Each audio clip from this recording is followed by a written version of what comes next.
Anti-government protests in Iran have been boiling for days. Thousands of demonstrators are demanding accountability for the death of Mahsa Amini. The 22-year-old woman died in custody after police arrested her for an improper hijab.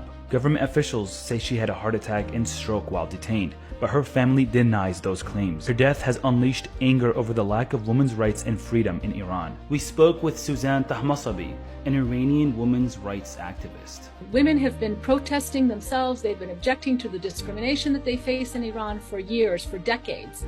They've been resisting the mandatory hijab laws in their own ways for 40 years.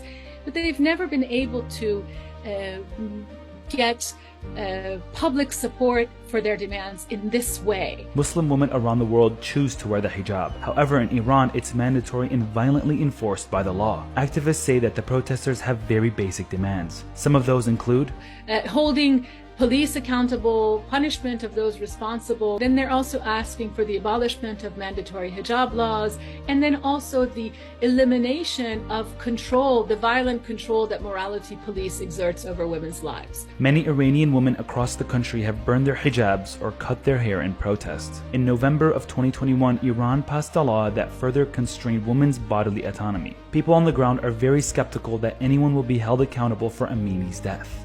If history is a marker, we will know that no one will be held accountable for the senseless and violent death of this young girl. Demonstrators on the streets are using Mahsa as a symbol of freedom. On her gravestone, they wrote that, you are not dead, that your name will turn into a code word for resistance. And really, she has actually she has been transformed into a symbol of Iranian women's resistance. At least 7 protesters have been killed so far, and hundreds have been detained and injured. I don't think that anything's going to stop the demand on the part of Iranian women for their rightful rights to be treated as full human beings.